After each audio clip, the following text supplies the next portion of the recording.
Assalamualaikum. Jadi saya akan membahas apa itu iman kepada kitab-kitab Allah. Beriman kepada kitab Allah adalah kita harus meyakini dan mempercayai sepenuh hati bahwa Allah SWT telah menurunkan kitab kepada para nabi dan rasul berisi wahyu untuk menyampaikan wahyu kepada seluruh umat manusia. Ada 3 tingkatan dalam beriman kepada kitab Allah. Katmil, membaca saja. Tartil, membaca dan memahami. Hafiz, membaca, mengamalkan dan menghafalkan. Singkatnya, kita sebagai umat Islam belum cukup beriman kepada kitab-kitab Allah. Kitab-kitab Allah ada 4. 1. Kitab Taurat. 2. Kitab Zabur. 3. Kitab Injil. 4. Kitab Al-Quran. Kitab dan suhuf mempunyai kesamaan dan perbedaan. Persamaannya, kitab dan suhuf adalah wahyu dari Allah. Perbedaannya, isi kitab lebih lengkap daripada suhuf. Kitab dibukukan dan suhuf tidak. Allah menyatakan bahwa harus meyakini kitab.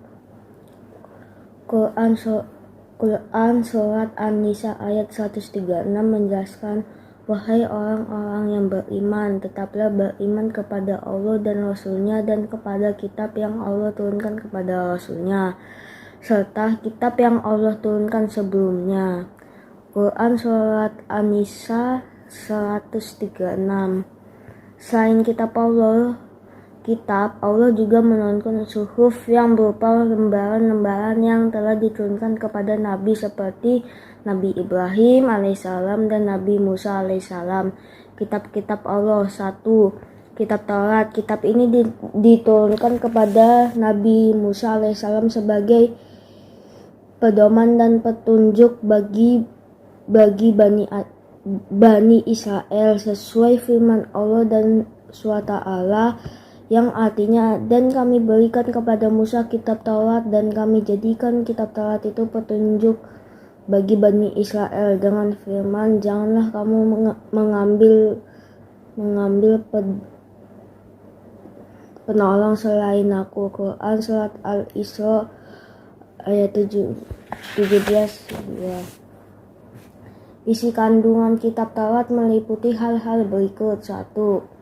Kewajiban meyakini keesaan Allah, larangan menyembah berhala, larangan menyebut nama Allah dengan sia-sia, supaya mensucikan hari Sabtu atau Sabat, menghormati kedua orang tua, larangan membunuh sesama manusia tanpa alasan yang benar, larangan berbuat zina, larangan mencuri, larangan menjadi saksi palsu, larangan mengambil hak orang lain. Kitab Zabur. 2. Kitab Zabur. Kitab ini diturunkan kepada Nabi Daud alaihissalam sebagai pedoman dan petunjuk bagi umatnya. Kitab Zabur berisi kumpulan nyanyian dan pujian kepada Allah atas segala nikmat yang telah dikarunianya. Selain berisi zikir, doa, nasihat, dan kata-kata hikmah menurut orang-orang Yahudi dan Nasrani, kitab Zabur sekarang ada perjanjian lama yang terdiri atas 150 pasal. 3. Kitab Injil. Kitab ini diturunkan kepada Nabi Isa alaihissalam sebagai petunjuk dan tuntunan. Kitab Injil memuat beberapa ajaran pokok antara lain. 1. Perintah agar kembali kepada tauhid yang murni.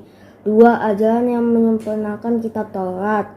3. Ajaran agar hidup sederhana dan menjauhi sifat tamak atau rakus. 4. Pembenaran terhadap kitab-kitab yang datang sebelumnya. 4. Kitab Al-Quran. Kitab suci Al-Quran diturunkan kepada Nabi Muhammad SAW, dijadikan petunjuk dan pedoman bagi seluruh umat manusia, bukan hanya untuk bangsa Arab, sebagai firman Allah, Maha suci Allah yang telah menurunkan Al-Furqan atau Al-Quran kepada hambanya, agar dia menjadi pemberi peringatan kepada seluruh alam. Quran Surat Al-Furqan 25:1.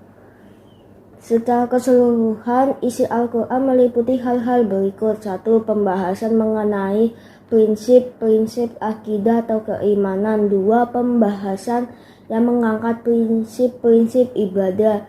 3. Pembahasan yang berkenaan dengan prinsip-prinsip syariat. Kedudukan Al-Quran sebagai wahyu Allah SWT yang diturunkan kepada Nabi Muhammad SAW. 2. Sebagai mukjizat Nabi Muhammad SAW. 3. Sebagai pedoman hidup manusia agar tercapai kebahagiaan di dunia dan akhirat. 4. Sebagai sumber dari segala sumber hukum Islam.